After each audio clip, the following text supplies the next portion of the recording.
ਕਿਤਾਬ ਅਲਕੋਹਲਿਕਸ anonymous chapter 9। ਇਸ ਤੋਂ ਬਾਅਦ ਪਰਿਵਾਰਾਂ ਲਈ। ਔਰਤਾਂ ਦੇ ਵਰਗ ਨੇ ਠੀਕ ਹੋ ਰਹੇ ਪਤੀ ਵੱਲ ਉਸ ਦੀ ਪਤਨੀ ਕਿਹੋ ਜਿਹਾ ਰਵੱਈਆ ਅਪਣਾਏ ਬਾਰੇ ਕੁਝ ਸੁਝਾਇਆ ਹੈ। ਸ਼ਾਇਦ ਉਹਨਾਂ ਨੇ ਇਹੋ ਜਿਹਾ ਪ੍ਰਭਾਵ ਛੱਡਿਆ ਹੋਵੇ ਕਿ ਉਹ ਇੱਕ ਸੰਭਾਲ ਕੇ ਰੱਖਣ ਵਾਲੀ ਨਾਜ਼ੁਕ ਚੀਜ਼ ਵਾਂਗ ਹਨ। ਆਪਸੀ ਤਾਲਮੇਲ ਸਫਲ ਬਣਾਉਣ ਲਈ ਇਸ ਤੋਂ ਕੁਝ ਉਲਟ ਹੀ ਕਰਨਾ ਪਵੇਗਾ। ਪਰਿਵਾਰ ਦੇ ਸਾਰੇ ਮੈਂਬਰਾਂ ਵਿੱਚ ਸਹਿਣਸ਼ੀਲਤਾ, ਆਪਸੀ ਸਮਝ-ਬੂਝ ਅਤੇ ਪਿਆਰ ਦੀ ਸਾਂਝ ਹੋਣੀ ਚਾਹੀਦੀ ਹੈ। ਇਸ ਨਾਲ ਨਿਮਰਤਾ ਜੁੜੀ ਹੋਈ ਹੈ।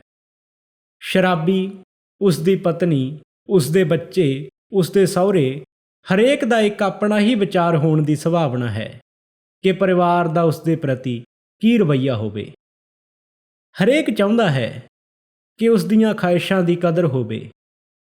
ਅਸੀਂ ਵੇਖਿਆ ਹੈ ਕਿ ਪਰਿਵਾਰ ਦਾ ਇੱਕ ਮੈਂਬਰ ਜਿੰਨਾ ਜ਼ਿਆਦਾ ਮੰਗ ਕਰਦਾ ਹੈ ਕਿ ਦੂਸਰੇ ਉਸ ਦੀ ਮੰਨਣ, ਓਨਾ ਹੀ ਜ਼ਿਆਦਾ ਦੂਸਰੇ ਮੈਂਬਰ ਰੋਸ਼ਪੂਰਨ ਹੋ ਜਾਂਦੇ ਹਨ। ਇਸ ਕਾਰਨ ਮਤਭੇਦ ਅਤੇ ਦੁੱਖ ਹੁੰਦੇ ਹਨ। ਪਰ ਕਿਉਂ? ਕੀ ਅਜਿਹਾ ਨਹੀਂ ਕਿ ਹਰੇਕ ਹੀ ਆਗੂ ਹੋਣਾ ਚਾਹੁੰਦਾ ਹੈ? ਕੀ ਹਰੇਕ ਆਪਣੀ ਹੀ ਮਰਜ਼ੀ ਨਾਲ ਪਰਿਵਾਰ ਨੂੰ ਨਹੀਂ ਚਲਾਉਣਾ ਚਾਹੁੰਦਾ? ਕੀ ਉਹ ਬੇਖਬਰੇ ਇਸ ਕੋਸ਼ਿਸ਼ ਵਿੱਚ ਹੀ ਨਹੀਂ ਹੁੰਦਾ ਕਿ ਉਹ ਪਰਿਵਾਰ ਨੂੰ ਕੁਝ ਦੇਣ ਦੀ ਬਜਾਏ ਉਸ ਤੋਂ ਕੀ ਲੈ ਸਕਦਾ ਹੈ? ਸ਼ਰਾਬ ਪੀਣ ਤੋਂ ਰੋਕਣਾ ਬੇਹੱਦ ਤਣਾਅਪੂਰਨ ਅਤੇ ਅਸਧਾਰਨ ਹਾਲਾਤਾਂ ਤੋਂ ਦੂਰ ਹੋਣ ਵੱਲ ਪਹਿਲਾ ਕਦਮ ਹੀ ਹੈ।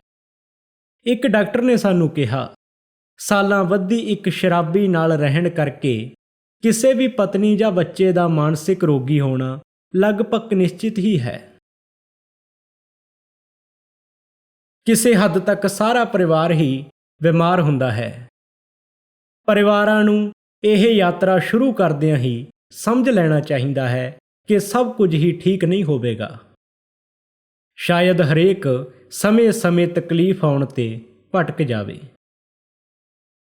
ਦਿਲ ਨੂੰ ਲੁਭਾਉਣ ਵਾਲੇ ਸੌਖੇ ਰਸਤੇ ਵੀ ਹਨ ਜਿਨ੍ਹਾਂ ਤੇ ਸ਼ਾਇਦ ਉਹ ਭਟਕ ਜਾਣ ਅਤੇ ਰਸਤਾ ਗਵਾ ਬੈਠਣ। ਹੁਣ ਅਸੀਂ ਤੁਹਾਨੂੰ ਕੁਝ ਅੜਚਣਾਂ ਜਿਹੜੀਆਂ ਇੱਕ ਪਰਿਵਾਰ ਨੂੰ ਆਉਣਗੀਆਂ ਬਾਰੇ ਦੱਸਦੇ ਹਾਂ ਅਤੇ ਇਹ ਸੁਝਾਉਂਦੇ ਹਾਂ ਕਿ ਉਹਨਾਂ ਤੋਂ ਕਿਵੇਂ ਬਚਿਆ ਜਾਵੇ ਅਤੇ ਇਹਨਾਂ ਤਜਰਬਿਆਂ ਨੂੰ ਦੂਜਿਆਂ ਦੀ ਬਿਹਤਰੀ ਲਈ ਕਿਵੇਂ ਵਰਤਿਆ ਜਾਵੇ।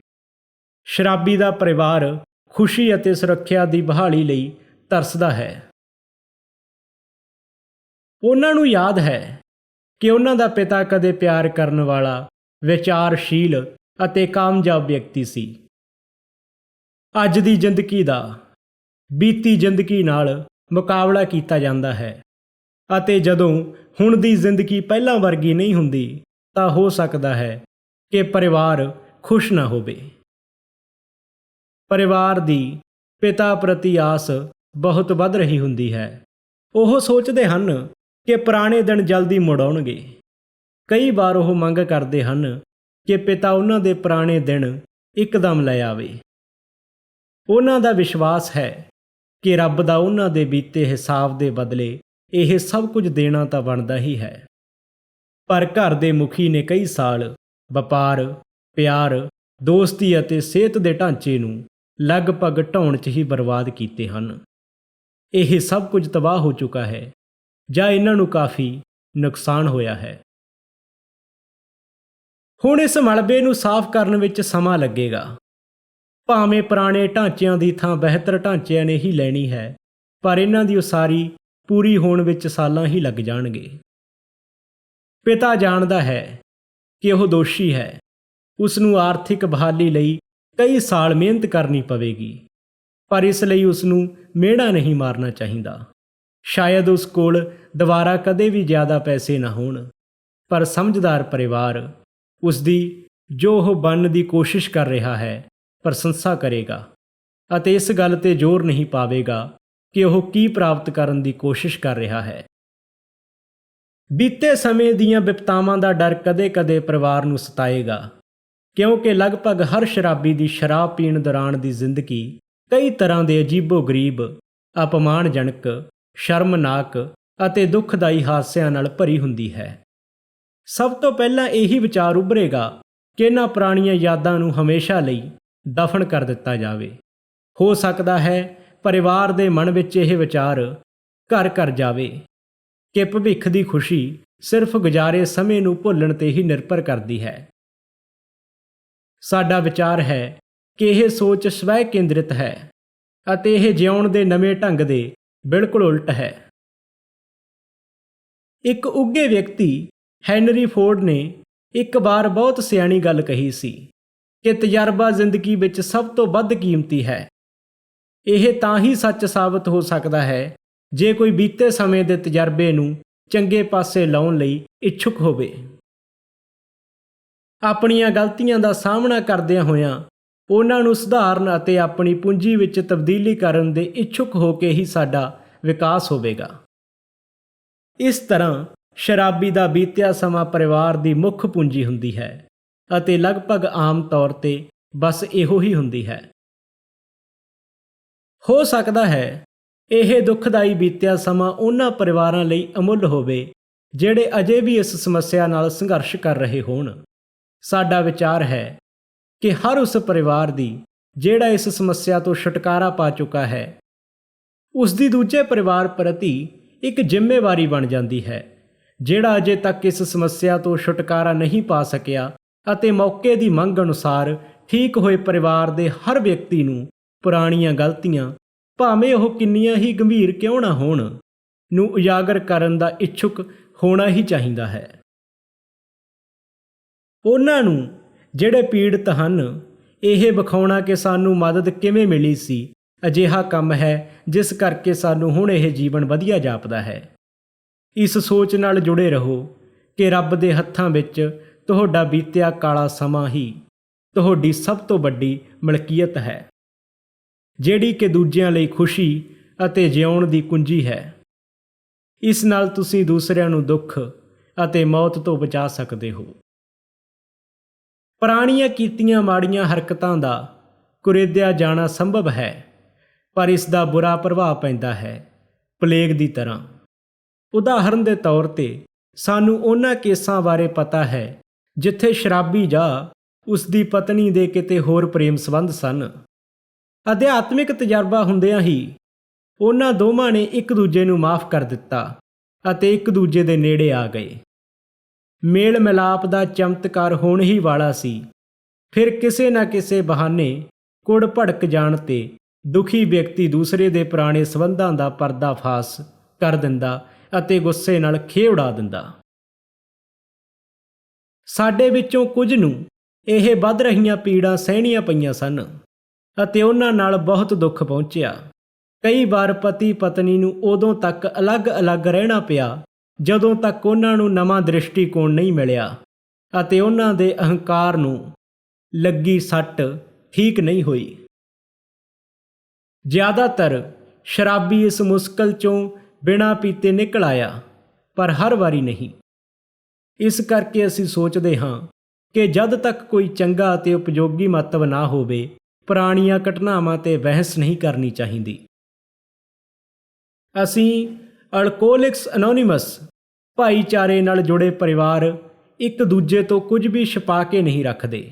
ਹਰੇਕ ਨੂੰ ਦੂਜਿਆਂ ਦੀ ਸ਼ਰਾਬ ਦੀਆਂ ਸਮੱਸਿਆਵਾਂ ਬਾਰੇ ਪਤਾ ਹੁੰਦਾ ਹੈ। ਅਜਿਹੀ ਸਥਿਤੀ ਆਮ ਜ਼ਿੰਦਗੀ ਵਿੱਚ ਬਹੁਤ ਅਣਕਹੇ ਦੁੱਖ ਪੈਦਾ ਕਰ ਸਕਦੀ ਹੈ। ਹੋ ਸਕਦਾ ਹੈ ਇਸ ਨਾਲ ਨਿੰਦਿਆ ਅਤੇ ਚੁਗਲੀ ਕਰਨ, ਹੋਰਾਂ ਦੇ ਸਿਰ 'ਤੇ ਮਜ਼ਾਕ ਉਡਾਉਣ ਅਤੇ ਅੰਦਰੂਨੀ ਜਾਣਕਾਰੀ ਦਾ ਫਾਇਦਾ ਉਠਾਉਣ ਦਾ ਝੁਕਾਓ ਹੋ ਜਾਵੇ। ਪਰ ਸਾਡੇ ਭਾਈਚਾਰੇ ਵਿੱਚ ਇਹ ਬਿਰਲੇ ਹੀ ਵਾਪਰਦਾ ਹੈ। ਅਸੀਂ ਇੱਕ ਦੂਜੇ ਬਾਰੇ ਕਾਫੀ ਗੱਲਬਾਤ ਕਰਦੇ ਹਾਂ, ਪਰ ਲਗਭਗ ਹਮੇਸ਼ਾ ਹੀ ਸਾਡੀ ਇਹ ਗੱਲਬਾਤ ਪਿਆਰ ਅਤੇ ਸਹਿਣਸ਼ੀਲਤਾ ਦੀ ਭਾਵਨਾ ਨਾਲ ਹੁੰਦੀ ਹੈ। ਇੱਕ ਹੋਰ ਸਿਧਾਂਤ ਜਿਸ ਬਾਰੇ ਅਸੀਂ ਖਾਸ ਧਿਆਨ ਦਿੰਦੇ ਹਾਂ, ਇਹ ਹੈ ਕਿ ਅਸੀਂ ਦੂਸਰਿਆਂ ਦੇ ਨਿੱਜੀ ਤਜਰਬਿਆਂ ਬਾਰੇ ਉਦੋਂ ਤੱਕ ਚਰਚਾ ਨਹੀਂ ਕਰਦੇ ਜਦੋਂ ਤੱਕ ਸਾਨੂੰ ਇਹ ਨਿਸ਼ਚਿਤ ਨਾ ਹੋ ਜਾਵੇ ਕਿ ਉਹ ਸਹਿਮਤ ਹਨ। ਜਿੱਥੋਂ ਤੱਕ ਹੋ ਸਕੇ ਅਸੀਂ ਆਪਣੀਆਂ ਕਹਾਣੀਆਂ ਤੱਕ ਹੀ ਸੀਮਿਤ ਰਹਿਣਾ ਚੰਗਾ ਸਮਝਦੇ ਹਾਂ। ਕੋਈ ਵੀ ਆਪਣੀ ਆਲੋਚਨਾ ਕਰ ਸਕਦਾ ਹੈ ਜਾਂ ਆਪਣੇ 'ਤੇ ਹੱਸ ਸਕਦਾ ਹੈ ਅਤੇ ਇਸ ਦਾ ਪ੍ਰਭਾਵ ਦੂਸਰਿਆਂ 'ਤੇ ਚੰਗਾ ਹੀ ਪਵੇਗਾ, ਪਰ ਦੂਜਿਆਂ ਵੱਲੋਂ ਨਿੰਦੇ ਜਾਂ ਫਟਕਾਰੇ ਜਾਣ 'ਤੇ ਜ਼ਿਆਦਾਤਰ ਉਲਟਾ ਅਸਰ ਹੀ ਪੈਂਦਾ ਹੈ। ਪਰਿਵਾਰ ਦੇ ਮੈਂਬਰਾਂ ਨੂੰ ਅਜਿਹੇ ਮਾਮਲਿਆਂ 'ਤੇ ਖਾਸ ਧਿਆਨ ਦੇਣਾ ਚਾਹੀਦਾ ਹੈ, ਕਿਉਂਕਿ ਇੱਕ ਵੀ ਲਾਪਰਵਾਹ ਜਾਂ ਚੁਭਵੀਂ ਗੱਲ ਮੁੜ ਉਹੀ ਸ਼ੈਤਾਨ ਜਗਾ ਦੇਣ ਲਈ ਕਾਫੀ ਹੈ। ਅਸੀਂ ਸ਼ਰਾਬੀ ਭਾਵੁਕ ਹੁੰਦੇ ਹਾਂ। ਸਾਡੇ ਵਿੱਚੋਂ ਕੁਝ ਨੂੰ ਇਸ ਗੰਭੀਰ ਸਮੱਸਿਆ 'ਚੋਂ ਨਿਕਲਣ ਲਈ ਕਾਫੀ ਲੰਬਾ ਅਰਸਾ ਲੱਗ ਜਾਂਦਾ ਹੈ। ਕਈ ਸ਼ਰਾਬੀ ਉਤਸ਼ਾਹੀ ਹੁੰਦੇ ਹਨ। ਉਹ ਕਿਸੇ ਵੀ ਹੱਦ ਤੱਕ ਜਾ ਸਕਦੇ ਹਨ। ਠੀਕ ਹੋਣ ਦੀ ਸ਼ੁਰੂਆਤ ਵਿੱਚ ਉਹ ਆਮ ਤੌਰ 'ਤੇ ਇੱਕੋ ਹੀ ਪਾਸੇ ਤੁਰੇਗਾ। ਹੋ ਸਕਦਾ ਹੈ ਕਿ ਉਹ ਕਾਰੋਬਾਰ ਵਿੱਚ ਆਪਣੇ ਪੈਰ ਜਮਾਉਣ ਦੀ ਪਾਗਲਪਣ ਦੀ ਹੱਦ ਤੱਕ ਕੋਸ਼ਿਸ਼ ਕਰੇ, ਜਾਂ ਉਹ ਇਸ ਨਵੀਂ ਜ਼ਿੰਦਗੀ ਵੱਲ ਸ਼ਾਇਦ ਇੰਨਾ ਮੋਹਿਤ ਹੋ ਜਾਵੇ ਕਿ ਉਹ ਹੋਰ ਕਿਸੇ ਬਾਰੇ ਨਾ ਸੋਚੇ ਅਤੇ ਨਾ ਹੀ ਗੱਲ ਕਰੇ। ਦੋਹਾਂ ਹਾਲਾਤਾਂ ਵਿੱਚ ਕੁਝ ਪਰਿਵਾਰਕ ਸਮੱਸਿਆਵਾਂ ਉੱਭਰਨਗੀਆਂ। ਇਹਨਾਂ ਬਾਰੇ ਸਾਨੂੰ ਬੜੇ ਹੀ ਤਜਰਬੇ ਹੋਏ ਹਨ। ਸਾਡਾ ਵਿਚਾਰ ਹੈ ਕਿ ਉਸ ਦਾ ਇੱਕਦਮ ਆਰਥਿਕ ਸਮੱਸਿਆ ਵੱਲ ਭੱਜਣਾ ਖਤਰਨਾਕ ਹੈ। ਸ਼ੁਰੂ ਵਿੱਚ ਪਰਿਵਾਰ ਵੀ ਇਸ ਖੁਸ਼ੀ ਨਾਲ ਪ੍ਰਭਾਵਿਤ ਹੋਵੇਗਾ ਕਿ ਉਹਨਾਂ ਦੀਆਂ ਆਰਥਿਕ ਮੁਸ਼ਕਲਾਂ ਹੁਣ ਸੁਲਝਣ ਵਾਲੀਆਂ ਹਨ, ਪਰ ਜਦੋਂ ਉਹ ਪਾਉਣਗੇ ਕਿ ਉਹਨਾਂ ਵੱਲ ਘੱਟ ਧਿਆਨ ਦਿੱਤਾ ਜਾ ਰਿਹਾ ਹੈ, ਤਾਂ ਉਹਨਾਂ ਦੀ ਖੁਸ਼ੀ ਓਨੀ ਨਹੀਂ ਰਹੇਗੀ।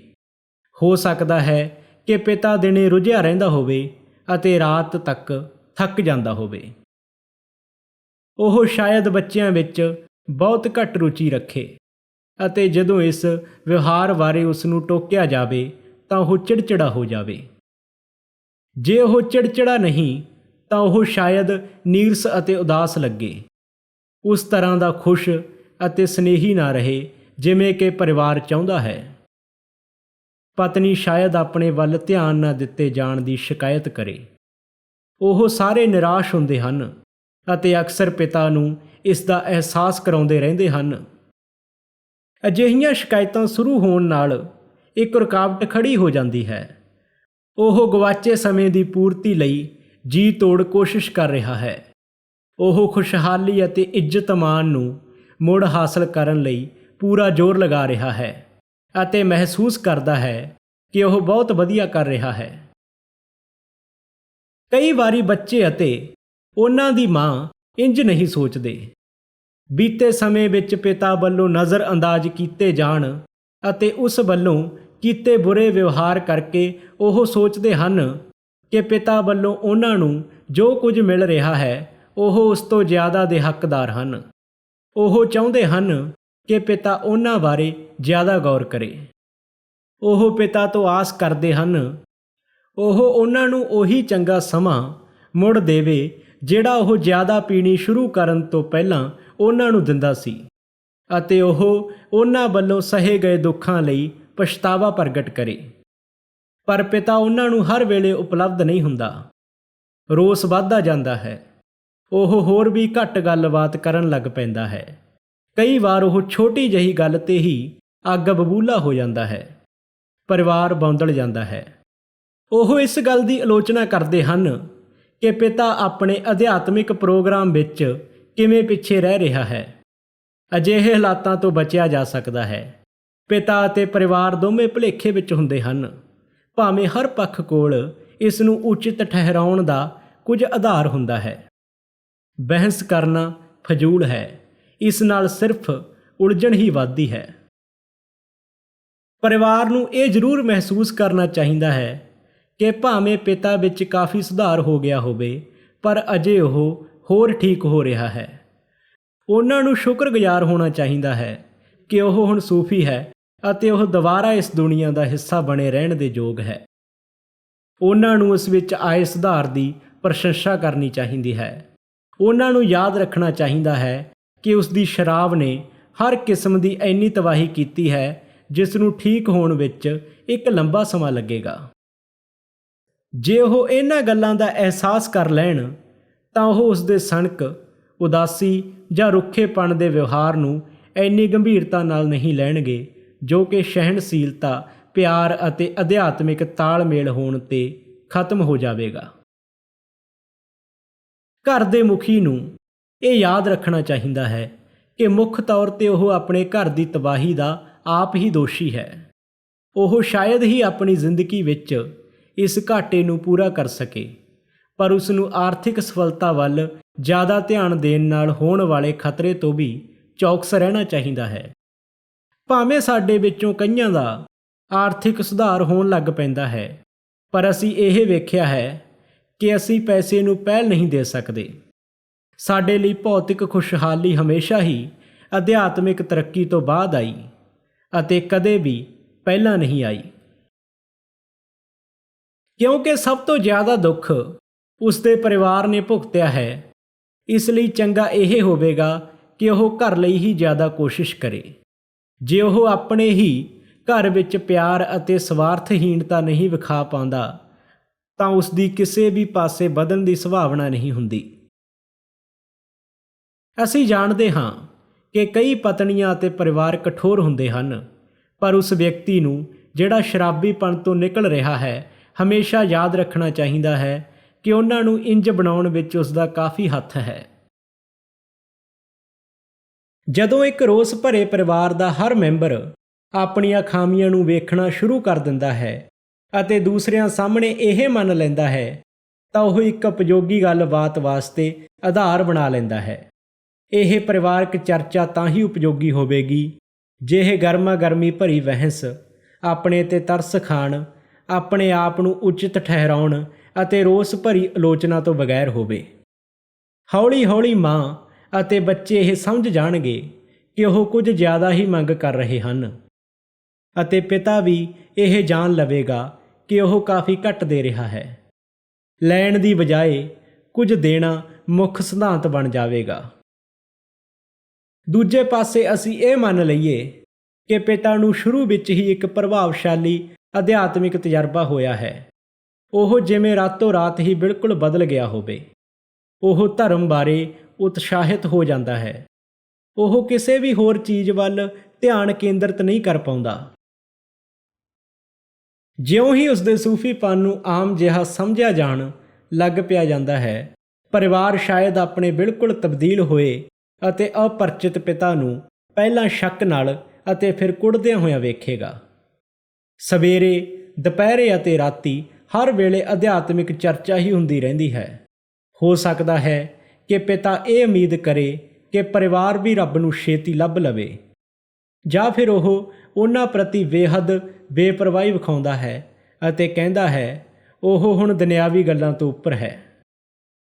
ਉਹ ਉਸ ਮਾਂ ਨੂੰ ਜਿਸ ਨੇ ਸਾਰੀ ਉਮਰ ਭਗਤੀ ਕਰਕੇ ਬਿਤਾਈ ਹੈ ਸ਼ਾਇਦ ਕਹੇ ਕਿ ਉਸ ਨੂੰ ਇਸ ਬਾਰੇ ਕੁਝ ਵੀ ਨਹੀਂ ਪਤਾ ਅਤੇ ਉਸ ਨੂੰ ਦੱਸੇਗਾ ਕਿ ਉਸ ਦੀ ਬਿਹਤਰੀ ਇਸ ਵਿੱਚ ਹੀ ਹੈ ਕਿ ਸਮੇਂ ਰਹਿੰਦੇ ਉਹ ਵੀ ਉਸ ਵਾਲੀ ਅਧਿਆਤਮਿਕਤਾ ਅਪਣਾ ਲਵੇ। ਜਦੋਂ ਪਿਤਾ ਅਜਿਹਾ ਰਵੱਈਆ ਅਪਣਾ ਲੈਂਦਾ ਹੈ ਤਾਂ ਸ਼ਾਇਦ ਪਰਿਵਾਰ ਦੇ ਮੈਂਬਰਾਂ ਦੀ ਪ੍ਰਤੀਕਿਰਿਆ ਇਸ ਦੇ ਅਨੁਕੂਲ ਨਾ ਹੋਵੇ। ਉਹਨਾਂ ਨੂੰ ਸ਼ਾਇਦ ਉਸ ਰੱਬ ਤੋਂ ਈਰਖਾ ਹੋ ਜਾਵੇ ਜਿਸ ਨੇ ਉਹਨਾਂ ਦੇ ਪਿਤਾ ਦਾ ਸਨੇਹ ਖੋਹ ਲਿਆ ਹੋਵੇ। ਉਸ ਦੇ ਸ਼ਰਾਬ ਨਾ ਪੀਣ ਲਈ ਧੰਨਵਾਦੀ ਹੁੰਦੇ ਹੋਏ ਵੀ ਉਹ ਸ਼ਾਇਦ ਇਸ ਧਾਰਨਾ ਨੂੰ ਮੰਨਣ ਲਈ ਤਿਆਰ ਨਾ ਹੋਣ ਕਿ ਰੱਬ ਨੇ ਉਹ ਕ੍ਰਿਸ਼ਮਾ ਕਰ ਦਿੱਤਾ ਹੈ ਜਿੱਥੇ ਉਹ ਅਸਫਲ ਰਹੇ।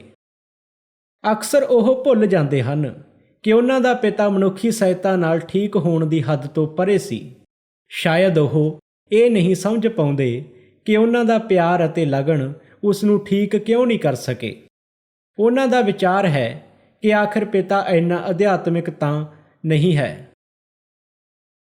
ਜੇ ਉਹ ਆਪਣੀਆਂ ਪਿਛਲੀਆਂ ਕੀਤੀਆਂ ਗਲਤੀਆਂ ਨੂੰ ਸੁਧਾਰਨਾ ਚਾਹੁੰਦਾ ਹੈ ਤਾਂ ਫਿਰ ਉਹ ਸਿਵਾਏ ਪਰਿਵਾਰ ਦੇ ਦੁਨੀਆ ਦੇ ਹਰ ਬੰਦੇ ਲਈ ਇੰਨਾ ਫਿਕਰਮੰਦ ਕਿਉਂ? ਫਿਰ ਉਸ ਦੀ ਇਸ ਗੱਲ ਦਾ ਕੀ ਮਤਲਬ ਹੈ ਕਿ ਉਹਨਾਂ ਦਾ ਧਿਆਨ ਰੱਬ ਰੱਖੇਗਾ? ਉਹਨਾਂ ਨੂੰ ਸ਼ੱਕ ਪੈਂਦਾ ਹੈ ਕਿ ਪਿਤਾ ਕੁਝ ਪਾਗਲ ਤਾਂ ਨਹੀਂ ਹੋ ਗਿਆ। ਉਹ ਇੰਨਾ ਅਸੰਤੁਲਿਤ ਨਹੀਂ ਜਿੰਨਾ ਕਿ ਪਰਿਵਾਰ ਵਾਲੇ ਸੋਚਦੇ ਹਨ। ਸਾਡੇ ਵਿੱਚੋਂ ਕਈਆਂ ਨੇ ਪਿਤਾ ਦੀ ਅਜਿਹੀ ਪ੍ਰਗਤੀ ਦਾ ਤਜਰਬਾ ਕੀਤਾ ਹੈ। ਅਸੀਂ ਅਧਿਆਤਮਿਕ ਖੁਮਾਰੀ ਵਿੱਚ ਖੁੱਭ ਗਏ। ਸਾਡੀ ਹਾਲਤ ਇੱਕ ਬੇਆਸ ਖੋਜੀ ਵਾਂਗ ਸੀ ਜਿਸ ਦੇ ਹੱਥ ਖਜ਼ਾਨਾ ਲੱਗ ਗਿਆ ਹੋਵੇ। ਉਮਰ ਭਰ ਦੀ ਨਿਰਾਸ਼ਾ ਤੋਂ ਬਾਹਰ ਨਿਕਲ ਆਉਣ ਦੀ ਖੁਸ਼ੀ ਦਾ ਕੋਈ ਅੰਤ ਨਹੀਂ ਸੀ। ਪਿਤਾ ਮਹਿਸੂਸ ਕਰਦਾ ਹੈ ਕਿ ਉਸ ਨੂੰ ਸੋਨੇ ਤੋਂ ਵੀ ਵਧੀਆ ਚੀਜ਼ ਲੱਭ ਗਈ ਹੈ ਕੁਝ ਚਿਰ ਵਾਸਤੇ ਉਹ ਸ਼ਾਇਦ ਇਸ ਨਵੇਂ ਮਿਲੇ ਖਜ਼ਾਨੇ ਨੂੰ ਆਪਣੀ ਛਾਤੀ ਨਾਲ ਲਾਈ ਰੱਖਣ ਦੀ ਕੋਸ਼ਿਸ਼ ਕਰੇਗਾ।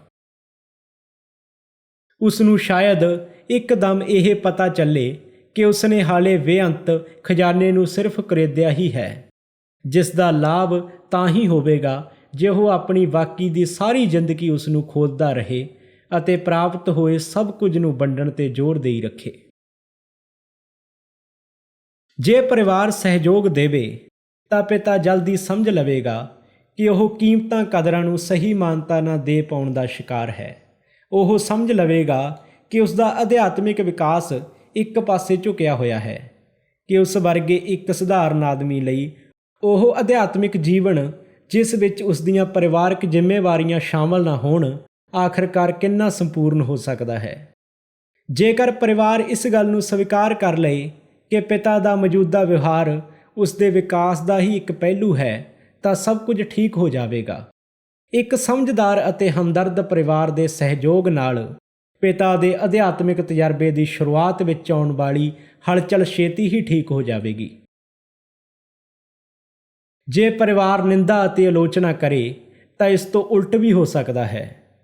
ਪਿਤਾ ਸ਼ਾਇਦ ਇਹ ਮਹਿਸੂਸ ਕਰੇ ਕਿ ਸ਼ਰਾਬ ਪੀਣ ਕਰਕੇ ਕਈ ਸਾਲਾਂ ਤੋਂ ਉਹ ਹਰ ਗੱਲਬਾਤ ਵਿੱਚ ਗਲਤ ਰਿਹਾ, ਪਰ ਕਿਉਂਕਿ ਹੁਣ ਰੱਬ ਉਸ ਨਾਲ ਹੈ, ਇਸ ਲਈ ਉਹ ਵਧੀਆ ਇਨਸਾਨ ਬਣ ਗਿਆ ਹੈ। ਜੇ ਪਰਿਵਾਰ ਵਿੱਚ ਵੀ ਆਲੋਚਨਾ ਕਰਦਾ ਰਹਿੰਦਾ ਹੈ ਤਾਂ ਇਹ ਭੁਲੇਖਾ ਪਿਤਾ ਉੱਤੇ ਹੋਰ ਵੀ ਭਾਰੂ ਹੋ ਜਾਵੇਗਾ, ਬਜਾਏ ਇਸ ਦੇ ਕਿ ਉਹ ਪਰਿਵਾਰ ਨਾਲ ਅਜਿਹਾ ਵਿਵਹਾਰ ਕਰੇ ਜਿਹੜਾ ਉਸ ਨੂੰ ਕਰਨਾ ਚਾਹੀਦਾ ਹੈ। ਉਹ ਸ਼ਾਇਦ ਦੁਬਾਰਾ ਆਪਣੇ ਆਪ ਵਿੱਚ ਖੋ ਜਾਵੇ ਅਤੇ ਮਹਿਸੂਸ ਕਰੇ ਕਿ ਉਸ ਕੋਲ ਅਜਿਹਾ ਵਿਵਹਾਰ ਕਰਨ ਲਈ ਇੱਕ ਅਧਿਆਤਮਿਕ ਕਾਰਨ ਹੈ। ਭਾਵੇਂ ਪਰਿਵਾਰ ਪਿਤਾ ਦੇ ਅਧਿਆਤਮਿਕ ਰੁਝੇਵਿਆਂ ਨਾਲ ਪੂਰੀ ਤਰ੍ਹਾਂ ਸਹਿਮਤ ਨਾ ਵੀ ਹੋਵੇ, ਫਿਰ ਵੀ ਉਹਨਾਂ ਨੂੰ ਜੋ ਉਹ ਕਰਨਾ ਚਾਹੁੰਦਾ ਹੈ ਕਰ ਲੈਣ ਦੇਣਾ ਚਾਹੀਦਾ ਹੈ। ਭਾਵੇਂ ਉਹ ਕਿਸੇ ਹੱਦ ਤੱਕ ਪਰਿਵਾਰ ਵੱਲ ਧਿਆਨ ਵੀ ਨਾ ਦੇਵੇ ਅਤੇ ਗੈਰ ਜ਼ਿੰਮੇਵਾਰ ਰਹੇ, ਫਿਰ ਵੀ ਇਹ ਚੰਗਾ ਹੋਵੇਗਾ ਕਿ ਜਿਸ ਹੱਦ ਤੱਕ ਵੀ ਉਹ ਚਾਹੁੰਦਾ ਹੈ, ਉਸ ਨੂੰ ਹੋਰ ਸ਼ਰਾਬੀਆਂ ਦੀ ਮਦਦ ਕਰਨ ਦੇਣੀ ਚਾਹੀਦੀ ਹੈ। ਰੋਗ ਮੁਕਤੀ ਦੀ ਸ਼ੁਰੂਆਤ ਦੌਰਾਨ ਕਿਸੇ ਵੀ ਹੋਰ ਗੱਲ ਨਾਲ ਉਸ ਦੇ ਸੂਫੀਪਨ ਨੂੰ ਮਜ਼ਬੂਤੀ ਦੇਣ ਲਈ ਇਹ ਜ਼ਿਆਦਾ ਅਸਰਦਾਰ ਰਹੇਗਾ।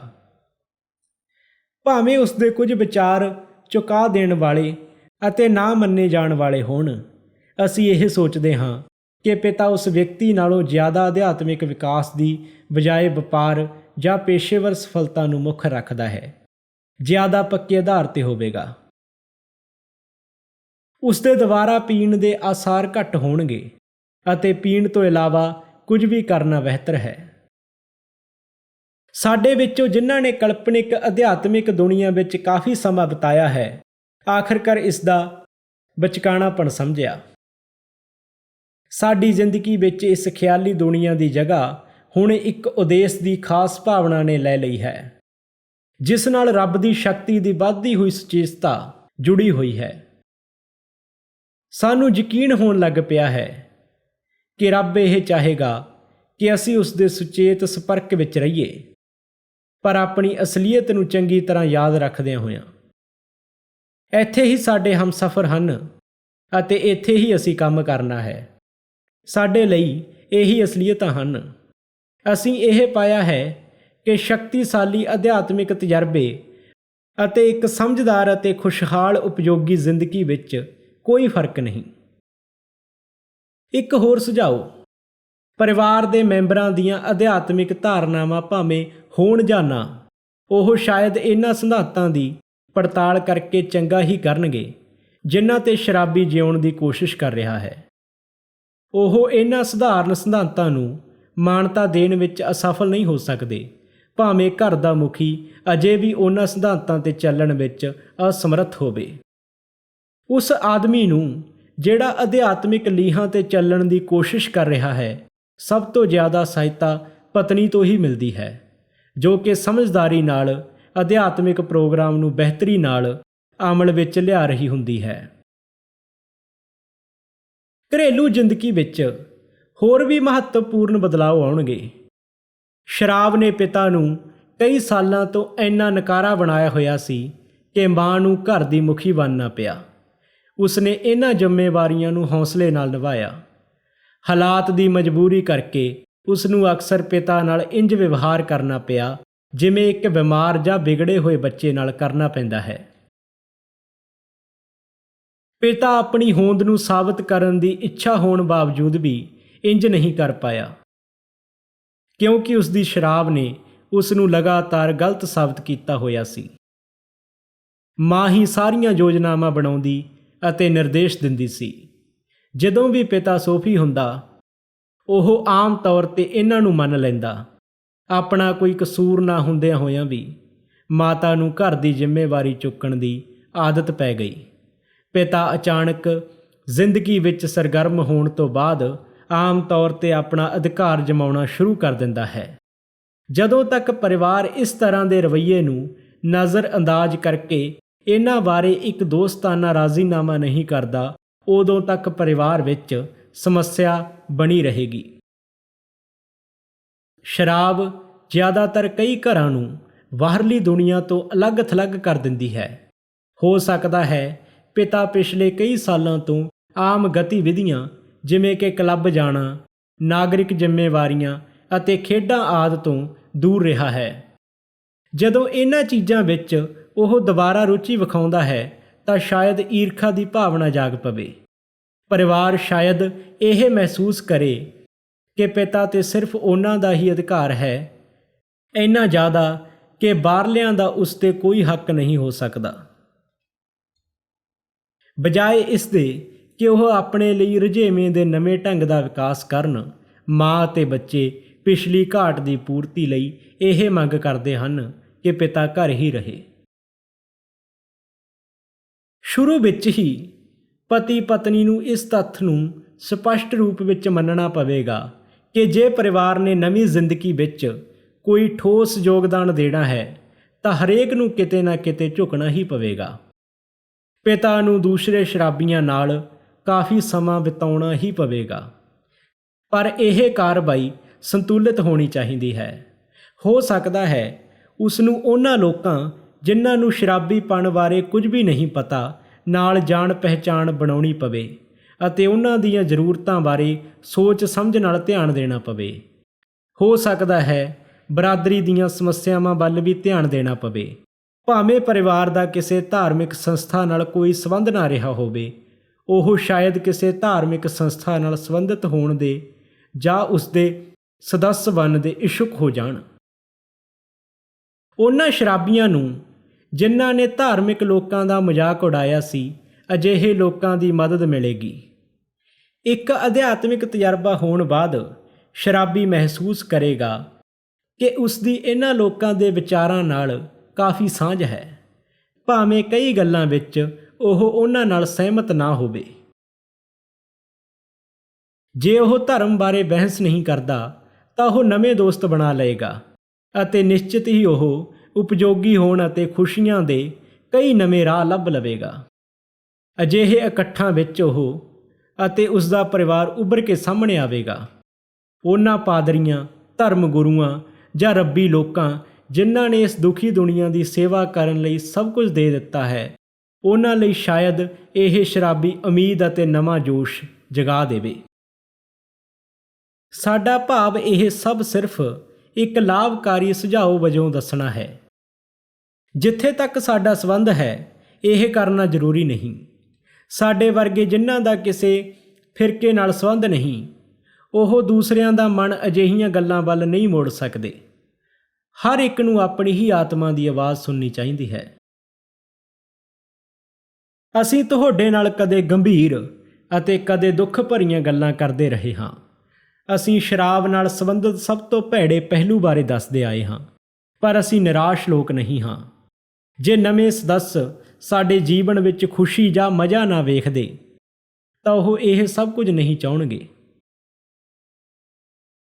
ਅਸੀਂ ਜੀਵਨ ਦਾ ਆਨੰਦ ਲੈਣ 'ਤੇ ਭਰਪੂਰ ਜ਼ੋਰ ਦਿੰਦੇ ਹਾਂ। ਅਸੀਂ ਮੁਲਕਾਂ ਦੀ ਸਥਿਤੀ ਬਾਰੇ ਨਿੰਦਿਆ ਕਰਨ ਵਿੱਚ ਨਹੀਂ ਪੈਂਦੇ, ਨਾ ਹੀ ਸਾਰੀ ਦੁਨੀਆ ਦੀਆਂ ਮੁਸੀਬਤਾਂ ਆਪਣੇ ਮੋਢਿਆਂ 'ਤੇ ਚੁੱਕੀ ਫਿਰਦੇ ਹਾਂ। ਜਦੋਂ ਅਸੀਂ ਕਿਸੇ ਵਿਅਕਤੀ ਨੂੰ ਸ਼ਰਾਬੀਪਣ ਦੀ ਦਲਦਲ ਵਿੱਚ ਫਸਦਿਆਂ ਹੋਇਆਂ ਵੇਖਦੇ ਹਾਂ ਤਾਂ ਅਸੀਂ ਉਸ ਨੂੰ ਮੁੱਢਲੀ ਸਹਾਇਤਾ ਦਿੰਦੇ ਹਾਂ ਅਤੇ ਜੋ ਕੁਝ ਸਾਨੂੰ ਪਤਾ ਹੁੰਦਾ ਹੈ ਉਸ ਦੇ ਸਾਹਮਣੇ ਰੱਖ ਦਿੰਦੇ ਹਾਂ। ਉਸ ਦੀ ਜਾਣਕਾਰੀ ਲਈ ਅਸੀਂ ਆਪਣੇ ਬੀਤੇ ਸਮੇਂ ਦੇ ਡਰਾਵਣੇ ਪਹਿਲੂਆਂ ਬਾਰੇ ਗੱਲ ਕਰਦੇ ਹੋਏ ਲਗਭਗ ਉਹਨਾਂ ਨੂੰ ਮੁੜ ਉਜਾਗਰ ਕਰ ਦਿੰਦੇ ਹਾਂ। ਪਰ ਸਾਡੇ ਵਿੱਚੋਂ ਜਿਨ੍ਹਾਂ ਨੇ ਦੂਸਰਿਆਂ ਦਾ ਸਾਰਾ ਭਾਰ ਅਤੇ ਮੁਸੀਬਤਾਂ ਆਪਣੇ ਉੱਪਰ ਲੈਣ ਦੀ ਕੋਸ਼ਿਸ਼ ਕੀਤੀ, ਉਹਨਾਂ ਨੇ ਪਾਇਆ ਕਿ ਇਸ ਭਾਰ ਨੇ ਛੇਤੀ ਉਹਨਾਂ ਨੂੰ ਹੀ ਦਬੋਚ ਲਿਆ। ਇਸ ਲਈ ਸਾਡਾ ਵਿਚਾਰ ਹੈ ਕਿ ਖੁਸ਼ੀ ਅਤੇ ਹਾਸਾ ਲਾਭਕਾਰੀ ਹੁੰਦਾ ਹੈ। ਬਾਹਰਲੇ ਲੋਕ ਕਦੇ-ਕਦੇ ਹੈਰਾਨ ਰਹਿ ਜਾਂਦੇ ਹਨ ਕਿ ਜਦੋਂ ਅਸੀਂ ਆਪਣੇ ਕਿਸੇ ਪਿਛਲੇ ਦੁੱਖ ਭਰੇ ਤਜਰਬੇ ਦੇ ਜ਼ਿਕਰ 'ਤੇ ਖਿੜਖਿੜਾ ਕੇ ਹੱਸ ਪੈਂਦੇ ਹਾਂ। ਪਰ ਅਸੀਂ ਕਿਉਂ ਨਾ ਹੱਸੀਏ? ਅਸੀਂ ਠੀਕ ਹੋ ਗਏ ਹਾਂ ਅਤੇ ਸਾਨੂੰ ਦੂਸਰਿਆਂ ਦੀ ਮਦਦ ਕਰਨ ਲਈ ਸ਼ਕਤੀ ਪ੍ਰਦਾਨ ਹੋਈ ਹੈ। ਹਰ ਕੋਈ ਜਾਣਦਾ ਹੈ ਕਿ ਜਿਨ੍ਹਾਂ ਦੀ ਸਿਹਤ ਠੀਕ ਨਹੀਂ ਹੁੰਦੀ ਅਤੇ ਜਿਹੜੇ ਕਦੇ-ਕਦਾਈ ਖੇਡਦੇ ਹਨ, ਉਹ ਜ਼ਿਆਦਾ ਹੱਸਦੇ ਨਹੀਂ। ਇਸ ਲਈ ਹਰ ਪਰਿਵਾਰ ਨੂੰ ਜਿਵੇਂ ਵੀ ਉਹਨਾਂ ਦੇ ਹਾਲਾਤ ਇਜਾਜ਼ਤ ਦਿੰਦੇ ਹੋਣ, ਆਪਸ ਵਿੱਚ ਜਾਂ ਅਲੱਗ-ਅਲੱਗ ਖੇਡਣਾ ਚਾਹੀਦਾ ਹੈ। ਸਾਨੂੰ ਪੱਕਾ ਵਿਸ਼ਵਾਸ ਹੈ ਕਿ ਰੱਬ ਸਾਨੂੰ ਖੁਸ਼, ਪ੍ਰਸੰਨ ਅਤੇ ਆਜ਼ਾਦ ਵੇਖਣਾ ਚਾਹੁੰਦਾ ਹੈ। ਅਸੀਂ ਇਹ ਨਹੀਂ ਮੰਨ ਸਕਦੇ ਕਿ ਜ਼ਿੰਦਗੀ ਹੰਝੂਆਂ ਨਾਲ ਭਰੀ ਹੈ। ਇਹ ਵੱਖਰੀ ਗੱਲ ਹੈ ਕਿ ਕਿਸੇ ਵੇਲੇ ਸਾਡੇ ਵਿੱਚੋਂ ਬਹੁਤਿਆਂ ਲਈ ਇਹ ਇੰਜ ਹੀ ਸੀ। ਪਰ ਇਹ ਸਾਫ਼ ਹੈ ਕਿ ਅਸੀਂ ਆਪਣੀਆਂ ਮੁਸੀਬਤਾਂ ਆਪ ਹੀ ਘੜੀਆਂ। ਇਹ ਰੱਬ ਨੇ ਨਹੀਂ ਕੀਤਾ। ਇਸ ਲਈ ਜਾਣ ਬੁੱਝ ਕੇ ਆਪਣੀ ਮੁਸੀਬਤ ਨੂੰ ਪੈਦਾ ਕਰਨ ਤੋਂ ਬਚੋ। ਪਰ ਜੇ ਮੁਸੀਬਤ ਆਉਂਦੀ ਹੈ ਤਾਂ ਤੁਸੀਂ ਖੁਸ਼ੀ-ਖੁਸ਼ੀ ਇਸ ਨੂੰ ਰੱਬ ਦਾ ਸਰਬ ਸ਼ਕਤੀਮਾਨ ਹੋਣ ਬਾਰੇ ਦਰਸਾਉਣ ਦਾ ਮੌਕਾ ਬਣਾਓ। ਹੁਣ ਸਿਹਤ ਬਾਰੇ। ਸ਼ਰਾਬ ਨਾਲ ਬਰਬਾਦ ਹੋਇਆ ਸਰੀਰ ਆਮ ਤੌਰ 'ਤੇ ਰਾਤੋਂ-ਰਾਤ ਠੀਕ ਨਹੀਂ ਹੁੰਦਾ ਅਤੇ ਨਾ ਹੀ ਭਟਕੀ ਹੋਈ ਸੋਚ ਅਤੇ ਨਿਰਾਸ਼ਾ ਪਲਕ ਝਪਕਦੇ ਹੀ ਦੂਰ ਹੋ ਜਾਂਦੀ ਹੈ। ਸਾਨੂੰ ਯਕੀਨ ਹੋ ਗਿਆ ਹੈ ਕਿ ਜਿਉਣ ਦਾ ਇੱਕ ਅਧਿਆਤਮਿਕ ਢੰਗ ਸਿਹਤ ਨੂੰ ਮੁੜ ਬਹਾਲ ਕਰਨ ਦਾ ਸਭ ਤੋਂ ਤਾਕਤਵਰ ਜ਼ਰੀਆ ਹੈ। ਅਸੀਂ ਜਿਨ੍ਹਾਂ ਨੂੰ ਸ਼ਰਾਬ ਪੀਣ ਦੀ ਗੰਭੀਰ ਸਮੱਸਿਆ ਤੋਂ ਛੁਟਕਾਰਾ ਮਿਲਿਆ ਹੈ, ਮਾਨਸਿਕ ਸਿਹਤਮੰਦੀ ਦੇ ਚਮਤਕਾਰ ਹਾਂ। ਪਰ ਅਸੀਂ ਜਿਸਮਾਨੀ ਤੌਰ 'ਤੇ ਵੀ ਆਪਣੇ ਵਿੱਚ ਅਸਧਾਰਨ ਬਦਲਾਅ ਹੁੰਦੇ ਵੇਖੇ ਹਨ। ਸਾਡੇ ਵਿੱਚੋਂ ਸ਼ਾਇਦ ਹੀ ਕੋਈ ਭ੍ਰਿਸ਼ਟ ਹੋਣ ਦਾ ਸੰਕੇਤ ਦਿੰਦਾ ਹੋਵੇ। ਪਰ ਇਸ ਦਾ ਮਤਲਬ ਇਹ ਨਹੀਂ ਕਿ ਅਸੀਂ ਸਿਹਤ ਬਹਾਲੀ ਦੇ ਤਰੀਕਿਆਂ ਵੱਲ ਧਿਆਨ ਨਾ ਦੇਈਏ। ਰੱਬ ਨੇ ਇਸ ਦੁਨੀਆ ਨੂੰ ਬਹੁਤ ਸਾਰੇ ਵਧੀਆ ਡਾਕਟਰ, ਮਨੋਵਿਗਿਆਨੀ ਅਤੇ ਹੋਰ ਕਈ ਤਰ੍ਹਾਂ ਦੇ ਮਾਹਿਰ ਬਖਸ਼ੇ ਹਨ। ਇਹਨਾਂ ਕੋਲ ਆਪਣੀਆਂ ਸਿਹਤ ਸੰਬੰਧੀ ਮੁਸ਼ਕਲਾਂ ਲੈ ਕੇ ਜਾਣ ਵਿੱਚ ਨਾ ਝਿਜਕੋ। ਇਹਨਾਂ ਵਿੱਚੋਂ ਜ਼ਿਆਦਾਤਰ ਆਪਣੀਆਂ ਸੇਵਾਵਾਂ ਖੁਸ਼ੀ-ਖੁਸ਼ੀ ਪ੍ਰਦਾਨ ਕਰਦੇ ਹਨ ਤਾਂ ਕਿ ਉਹਨਾਂ ਦੇ ਸਾਥੀ ਮਾਨਸਿਕ ਅਤੇ ਸਰੀਰਕ ਤੰਦਰੁਸਤੀ ਦਾ ਆਨੰਦ ਲੈ ਸਕਣ। ਇਹ ਯਾਦ ਰੱਖੋ ਕਿ ਭਾਵੇਂ ਰੱਬ ਨੇ ਸਾਡੇ ਲਈ ਕਰਿਸ਼ਮੇ ਕੀਤੇ ਹਨ, ਪਰ ਸਾਨੂੰ ਕਦੇ ਵੀ ਚੰਗੇ ਡਾਕਟਰ ਨੂੰ ਘੱਟ ਕਾਬਲ ਨਹੀਂ ਸਮਝਣਾ ਚਾਹੀਦਾ। ਇੱਕ ਨਵੇਂ ਆਏ ਮੈਂਬਰ ਦੇ ਇਲਾਜ ਅਤੇ ਬਾਅਦ ਵਿੱਚ ਉਸ ਦੇ ਇਲਾਜ ਨੂੰ ਜਾਰੀ ਰੱਖਣ ਲਈ ਅਕਸਰ ਉਹਨਾਂ ਡਾਕਟਰਾਂ ਦੀਆਂ ਸੇਵਾਵਾਂ ਤੋਂ ਬਿਨਾਂ ਗੁਜ਼ਾਰਾ ਨਹੀਂ। ਉਹਨਾਂ ਡਾਕਟਰਾਂ 'ਚੋਂ ਜਿਨ੍ਹਾਂ ਨੂੰ ਇਸ ਕਿਤਾਬ ਦੀ ਮੂਲ ਪ੍ਰਤੀ ਪੜ੍ਹਨ ਦਾ ਮੌਕਾ ਮਿਲਿਆ, ਇੱਕ ਨੇ ਸਾਨੂੰ ਦੱਸਿਆ ਕਿ ਮਿੱਠਾ ਖਾਣਾ ਅਕਸਰ ਫਾਇਦੇਮੰਦ ਹੁੰਦਾ ਹੈ, ਪਰ ਇਹ ਡਾਕਟਰ ਦੀ ਸਲਾਹ 'ਤੇ ਨਿਰਭਰ ਕਰਦਾ ਹੈ। ਉਸ ਦਾ ਖਿਆਲ ਸੀ ਕਿ ਸਾਰੇ ਸ਼ਰਾਬੀਆਂ ਨੂੰ ਆਪਣੇ ਕੋਲ ਹਮੇਸ਼ਾ ਮਿੱਠੀ ਚੀਜ਼ ਰੱਖਣੀ ਚਾਹੀਦੀ ਹੈ, ਕਿਉਂਕਿ ਥਕਾਨ ਵੇਲੇ ਇਸ ਦੀ ਤੁਰੰਤ ਸ਼ਕਤੀ ਦੇਣ ਦੀ ਸਮਰੱਥਾ ਕੰਮ ਆਉਂਦੀ ਹੈ। ਉਸਨੇ ਇਹ ਵੀ ਕਿਹਾ ਕਿ ਰਾਤ ਨੂੰ ਜੇ ਕਦੇ ਸ਼ਰਾਬ ਦੀ ਅਸਪਸ਼ਟ ਜਿਹੀ ਹੁੜਕ ਉੱਠੇ ਤਾਂ ਉਹ ਕਿਸੇ ਮਿੱਠੀ ਚੀਜ਼ ਨਾਲ ਮਿਟਾਈ ਜਾ ਸਕਦੀ ਹੈ। ਸਾਡੇ ਵਿੱਚੋਂ ਕਈਆਂ ਨੇ ਇਹ ਵੇਖਿਆ ਕਿ ਮਿੱਠਾ ਖਾਣ ਵੱਲ ਝੁਕਾਓ ਵੱਧ ਜਾਂਦਾ ਹੈ ਅਤੇ ਇੰਜ ਕਰਨ ਨੂੰ ਫਾਇਦੇਮੰਦ ਪਾਇਆ ਗਿਆ ਹੈ। ਹੁਣ ਸੈਕਸ ਸੰਬੰਧਾਂ ਬਾਰੇ। ਸ਼ਰਾਬ ਕੁਝ ਆਦਮੀਆਂ ਨੂੰ ਸੈਕਸ ਦੇ ਮਾਮਲੇ ਵਿੱਚ ਇੰਨਾ ਉਤੇਜਿਤ ਬਣਾ ਦਿੰਦੀ ਹੈ ਕਿ ਉਹ ਇਸ ਦਾ ਜ਼ਰੂਰਤ ਤੋਂ ਜ਼ਿਆਦਾ ਭੋਗ ਕਰਦੇ ਹਨ। ਪਤੀ ਪਤਨੀ ਕਦੇ-ਕਦੇ ਇਹ ਪਤਾ ਲੱਗਣ 'ਤੇ ਨਿਰਾਸ਼ ਹੋ ਜਾਂਦੇ ਹਨ ਕਿ ਸ਼ਰਾਬ ਪੀਣੀ ਬੰਦ ਹੋਣ ਤੋਂ ਬਾਅਦ ਆਦਮੀ ਨੇ ਪੁੱਸਕ ਲੱਗਣ ਲੱਗ ਪੈਂਦਾ ਹੈ। ਜਦ ਤੱਕ ਇਸ ਦਾ ਕਾਰਨ ਸਮਝ ਨਾ ਲਿਆ ਜਾਵੇ ਤਾਂ ਸ਼ਾਇਦ ਭਾਵਨਾਵਾਂ ਨੂੰ ਠੇਸ ਪਹੁੰਚੇ। ਸਾਡੇ ਵਿੱਚੋਂ ਕੁਝ ਨਾਲ ਇੰਜ ਹੋਇਆ, ਪਰ ਕੁਝ ਹੀ ਮਹੀਨਿਆਂ ਬਾਅਦ ਅਸੀਂ ਪਹਿਲਾਂ ਨਾਲੋਂ ਜ਼ਿਆਦਾ ਨੇੜਤਾ ਦਾ ਆਨੰਦ ਪਾ ਸਕੇ। ਜੇ ਨਿਪੁੰਸਕਤਾ ਦੀ ਹਾਲਤ ਬਣੀ ਰਹੇ ਤਾਂ ਡਾਕਟਰ ਜਾਂ ਮਨੋਵਿਗਿਆਨੀ ਦੀ ਸਲਾਹ ਲੈਣ ਵਿੱਚ ਝਿਜਕਣਾ ਨਹੀਂ ਚਾਹੀਦਾ। ਸਾਨੂੰ ਅਜਿਹੇ ਉਦਾਹਰਣ ਘੱਟ ਹੀ ਮਿਲੇ ਹਨ ਜਿੱਥੇ ਅਸੀਂ ਇਹ ਮੁਸ਼ਕਲ ਲੰਬੇ ਸਮੇਂ ਤੱਕ ਚੱਲਦੀ ਵੇਖੀ ਹੋਵੇ। ਸ਼ਰਾਬੀ ਨੂੰ ਸ਼ਾਇਦ ਆਪਣੇ ਬੱਚਿਆਂ ਨਾਲ ਦੁਬਾਰਾ ਦੋਸਤਾਨਾ ਸੰਬੰਧ ਕਾਇਮ ਕਰਨ ਵਿੱਚ ਮੁਸ਼ਕਲ ਆਵੇ। ਜਦੋਂ ਉਹ ਸ਼ਰਾਬ ਪੀ ਰਿਹਾ ਸੀ ਉਦੋਂ ਬੱਚਿਆਂ ਦੇ ਕੋਮਲ ਮਨਾਂ ਵਿੱਚ ਛਾਪ ਪੈਣੀ ਹੀ ਸੀ। ਉਹ ਸ਼ਾਇਦ ਪਿਤਾ ਨੂੰ ਉਸਦੇ ਉਹਨਾਂ ਨਾਲ ਅਤੇ ਉਹਨਾਂ ਦੀ ਮਾਂ ਨਾਲ ਕੀਤੇ ਵਿਵਹਾਰ ਕਰਕੇ ਬਗੈਰ ਜ਼ਾਹਿਰ ਕੀਤੇ ਅੰਦਰੋਂ ਅੰਦਰੀ ਨਫ਼ਰਤ ਕਰਨ ਲੱਗ ਪੈਣ। ਕਈ ਵਾਰ ਬੱਚਿਆਂ 'ਤੇ ਬਹੁਤ ਜ਼ਿਆਦਾ ਕਠੋਰਤਾ ਅਤੇ ਨਫ਼ਰਤ ਹਾਵੀ ਹੁੰਦੀ ਹੈ। ਇੰਜ ਲੱਗਦਾ ਹੈ ਕਿ ਉਹ ਨਾ ਤਾਂ ਮਾफ़ ਕਰ ਸਕਦੇ ਹਨ ਅਤੇ ਨਾ ਹੀ ਭੁੱਲ ਸਕਦੇ ਹਨ। ਉਹਨਾਂ ਦਾ ਇਹੋ ਜਿਹਾ ਰਵੱਈਆ ਸ਼ਾਇਦ ਉਹਨਾਂ ਦੀ ਮਾਂ ਵੱਲੋਂ ਪਿਤਾ ਦੇ ਨਵੇਂ ਜਿਉਣ ਦੇ ਤਰੀਕੇ ਅਤੇ ਸੋਚਣੀ ਸਵੀਕਾਰ ਕਰਨ ਦੇ ਕਈ ਮਹੀਨਿਆਂ ਬਾਅਦ ਵੀ ਚੱਲਦਾ ਰਹੇ। ਸਮੇਂ ਦੇ ਨਾਲ ਨਾਲ ਉਹ ਸਮਝ ਜਾਣਗੇ ਕਿ ਪਿਤਾ ਹੁਣ ਇੱਕ ਬਦਲਿਆ ਹੋਇਆ ਇਨਸਾਨ ਹੈ ਅਤੇ ਆਪਣੇ ਹੀ ਢੰਗ ਨਾਲ ਉਸ ਨੂੰ ਇਹ ਮਹਿਸੂਸ ਵੀ ਕਰਵਾ ਦੇਣਗੇ। ਜਦ ਇਹ ਹੋਣ ਲੱਗੇ ਤਾਂ ਉਹਨਾਂ ਨੂੰ ਸਵੇਰ ਦੀ ਪੂਜਾ ਅਤੇ ਧਿਆਨ ਵਿੱਚ ਸ਼ਾਮਲ ਹੋਣ ਲਈ ਕਿਹਾ ਜਾ ਸਕਦਾ ਹੈ ਅਤੇ ਫਿਰ ਉਹ ਰੋਜ਼ਾਨਾ ਹੋਣ ਵਾਲੇ ਵਿਚਾਰ ਵਟਾਂਦਰੇ ਵਿੱਚ ਬਿਨਾਂ ਕਿਸੇ ਈਰਖਾ ਜਾਂ ਪੱਖਪਾਤ ਦੇ ਭਾਗ ਲੈ ਸਕਣਗੇ। ਇਸ ਉਪਰੰਤ ਵਿਕਾਸ ਹੋਰ ਵੀ ਤੇਜ਼ੀ ਨਾਲ ਹੋਵੇਗਾ। ਅਜਿਹੇ ਦੁਬਾਰਾ ਮੇਲ ਮਿਲਾਪ ਤੇ ਹੋਣ ਵਾਲੇ ਨਤੀਜੇ ਬਹੁਤ ਵਧੀਆ ਹੁੰਦੇ ਹਨ।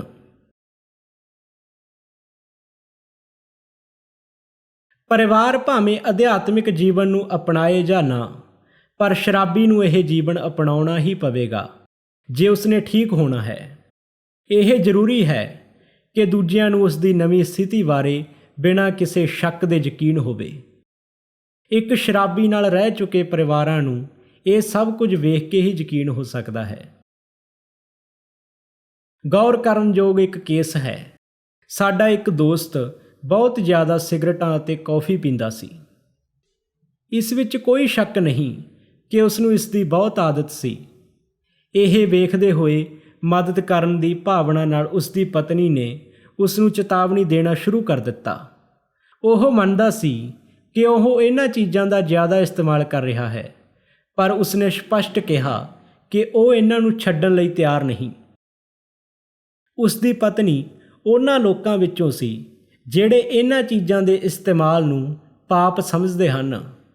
ਇਸ ਲਈ ਉਸਨੇ ਰੋਕ-ਟੋਕ ਸ਼ੁਰੂ ਕਰ ਦਿੱਤੀ ਅਤੇ ਉਸ ਦੀ ਇਸ ਸਹਿਣਸ਼ੀਲਤਾ ਨਾਲ ਪਤੀ ਗੁੱਸੇ ਨਾਲ ਅੱਗ ਬਬੂਲਾ ਹੋ ਗਿਆ। ਉਸਨੇ ਸ਼ਰਾਬ ਪੀ ਲਈ। ਇਹ ਜ਼ਾਹਰ ਹੈ ਕਿ ਸਾਡਾ ਦੋਸਤ ਗਲਤ ਸੀ, ਬਿਲਕੁਲ ਗਲਤ।